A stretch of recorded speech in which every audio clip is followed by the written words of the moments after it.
button here. I'm working on a new startup.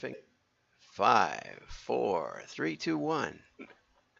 I'm John Miglosh for the WDMA. We're going to talk direct mail today and some other, advertising stuff. And here we go. Let's see. Let's get over here and start. Brewdog This is makes a beer, brewery that but I've it's not never just heard beer of. for laughing hipsters or Brewdog. cliched father-son moments. You're a man now. It's beer for him, her, them. For tall people, small people, people who believe in aliens, in God, in nothing. It's beer for happy couples and unhappy couples. Browsers, close talkers, fake listeners, shopkeepers, shoplifters, bad swimmers. Brewdog makes beer for curious people, friendly people, guys who almost certainly own a snake, windowsill abusers, people with cold legs, and people who pretend to meditate but are really just thinking with their eyes closed.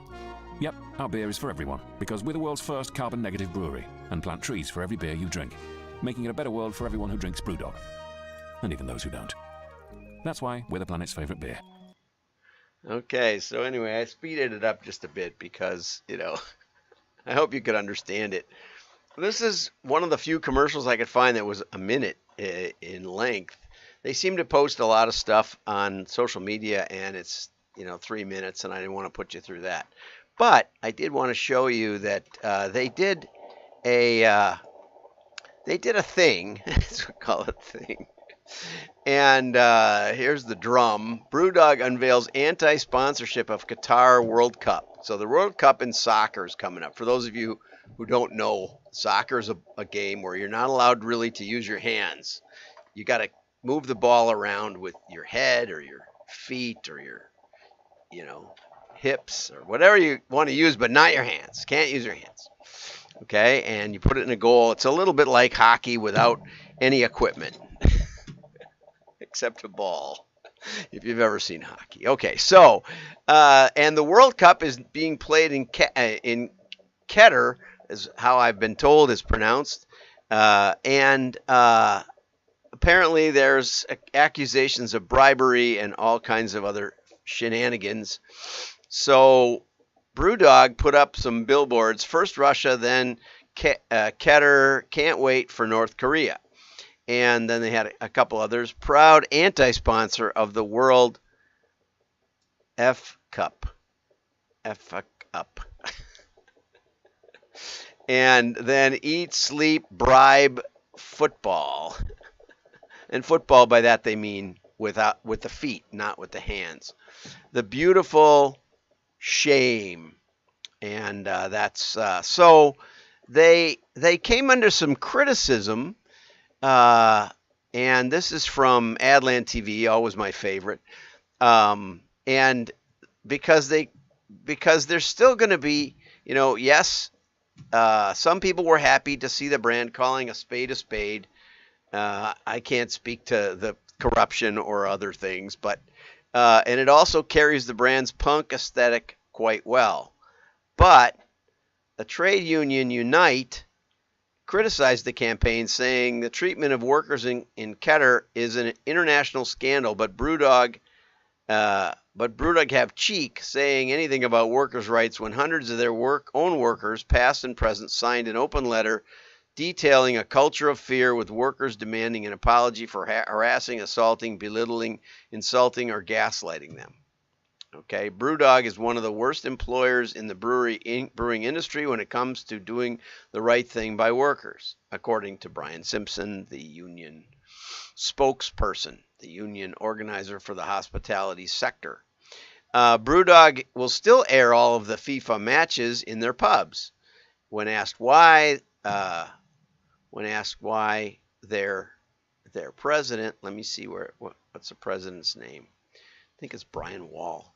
But anyway, when asked, the Brewdog spokesperson said, well, first, if you love beer, you should be able to watch beer and soccer. Just because FIFA is corrupt doesn't mean you can't watch the games. And two, all profits from Lost Lager sold during, which is apparently one of their brands, I guess, sold during the tournament will be donated to human rights charities. They also a while back announced that they're like the exclusive beer in Keter because, as a Muslim country, it's not easy to get beer. So they did do an exception for this, and I think that's interesting. Anyway, so in the U.S., you probably didn't even know about the campaign or the World Cup or this sport where you can't use your hands. Okay, combating digital fatigue with direct mail.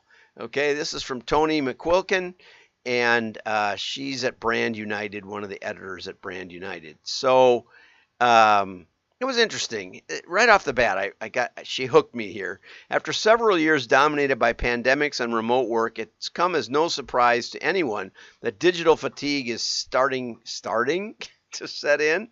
Microsoft released a study earlier this year that reporting that Teams, which is their digital meeting platform, has turned into replacement for in-person meetings. And there's been an increase of 252% in weekly meeting times, longer meetings.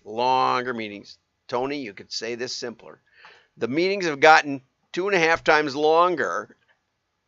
So what would have been a half an hour meeting is now an hour and 15 minutes. And the number of weekly meetings, and if you've used Teams, it's probably the first 15 minutes are like, I can't get my camera to work or something, although we're getting past that. The number of weekly meetings themselves, the number of meetings has risen 1.5 times, okay, or doubled, basically. 100% is a double. I'm not sure I got this right, but it's like 4 times more of your day is taken up with meetings than it was before all these great digital tools. And it's starting to wear us all down, right? And I know when I do meetings, I do pretty well here because it's early in the day, and I'm all fired up to tell you all about the issues of the world in advertising and direct marketing. But in those Zoom meetings, I tend to kind of relax and get bored. And the style consultant said that I have something about resting. Well, she called it something specific. I don't know if it's a technical term, but resting bad face. Let's just call it that. See how motivating it is? So I have to keep watching camera, watching myself, or turn it off entirely, which is most of my clients do, and keep put on a happy face. Gray sky's going to clear up. Just put on a happy face. But it takes energy to put on that happy face. So anyway, the average household, this was another interesting statistic. The average household now has 25 connected devices. And I was trying to think about that. We've got, I don't know, I bet we got 6 computers just sitting around. And we've got our just for the 2 of us, 2 phones, 2 smart TVs. So that's 10. I don't know. The thermostat I can control from here. Doesn't really have a screen though. I don't know. That's about it for us. I think 11.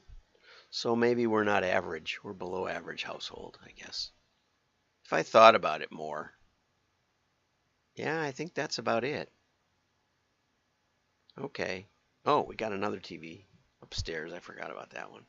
Okay, so that's a 12. So we're about half of the average household. Well, 38% of the households connecting additional devices since the onset of the pandemic. Okay, so this is an opportunity for direct mail printers, and this is where Tony's coming from. Time to put mail back in the minds of customers struggling to stay relevant in this day and age. Okay, and quotes industry statistics, which, as far as I'm concerned, could always be struck from articles. But it may be time to go back to your customers, although I think the article fell off a bit in why mail is the answer. We can't do virtual meetings over mail, as far as I know. There's a way to do it. John up in John, he's the founder of the National Direct Mail Order Association or something like that. And he's been to a bunch of our meetups in Minnetonka. And he actually has a booklet or something on how to do association meetings without phone, or this was before video. I don't know how he does it. I'm gonna have to ask him about that. So John, if you're out there, give me a call. Anyway, use a version. Okay, so now we're getting to summer, and summer last time. This is the second in a series of articles about direct mail response with behavioral science, and I gave her a little bit of a hard time. I apologized later, and we're good, but and she said she might be on here live. Are you on here, Summer? I can't tell. I used to be able to tell, but I don't know how anymore. Anyway, if you're on here, say hi. So I gave her a hard time because she talked about emotion in her previous article. And I said, the greatest emotion is fear, and for humans. And she didn't talk about fear much. Well, that's because, and after I did the show, I saw a little line in the next time we're going to talk about fear. So this is it. So the human drive to avoid the pain of loss is extremely motivating. Okay. She says later it's twice as motivating as anything else. So don't think that benefits alone will sell your product or service. Don't think benefits alone. Benefits alone will not sell. It will not get people up off the couch. Okay. Because, they're comfy. They've got all those connected devices. So you really want to flip it over and say, what do they stand to lose if they don't buy from you? When I was working with Mary and Merrill Dow, I tried to get them to use the headline. I tried to get them to test this headline because we didn't know who was using Cardizem. That's the anti-angina medicine, and the patent was expiring, and so we had to study this a lot. So they gave us all these materials. And so I said the headline should be Cardizem users, because you want to get the target audience's attention, right away. That's what David Ogilvy says. Cardizem users, read this ad or drop dead. Could have put a smiley face at the end. They didn't go for it, but I think it would have massively outperformed what they were talking about, And so they extended their patent by putting a coating on it and doing all these different things. And it's still, it's still a recognized brand today.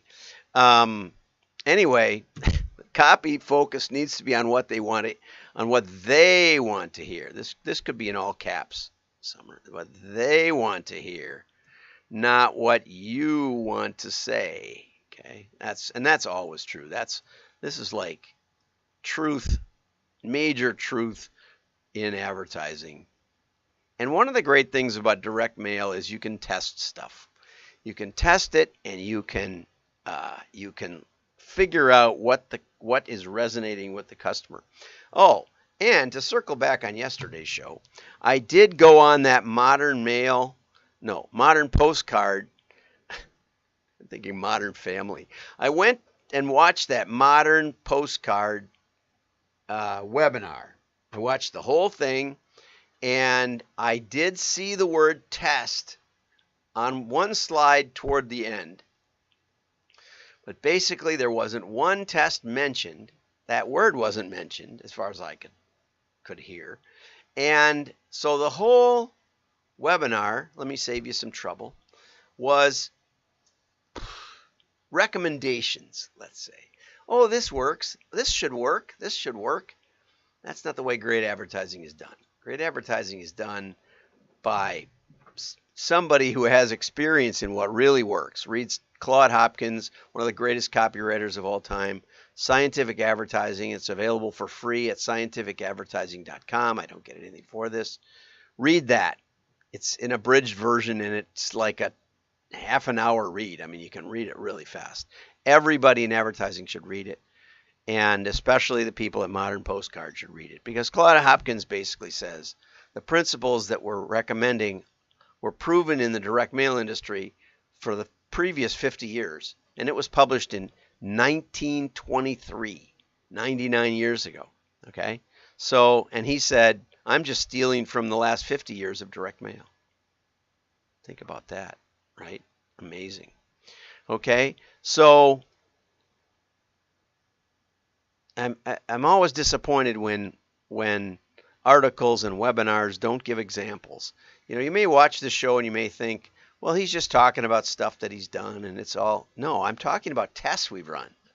I'm talking about how we figured out the answer. If you don't get that message, you really don't, you're not getting what I'm doing. And maybe it's my own fault. But, and you know, maybe I should read the test results and the views, but I haven't seen any correlation.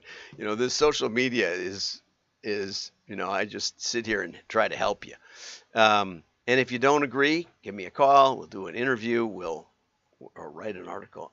I'll feature anything. I'm happy to take criticism. But as we said earlier, Summer says people are twice as motivated to avoid the pain of loss.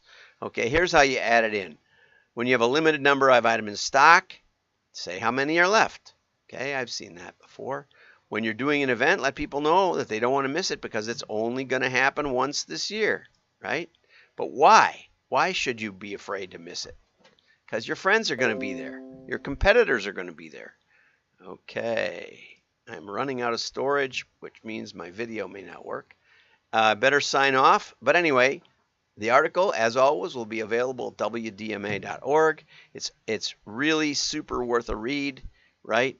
Get people to feel like they are part of the ownership already.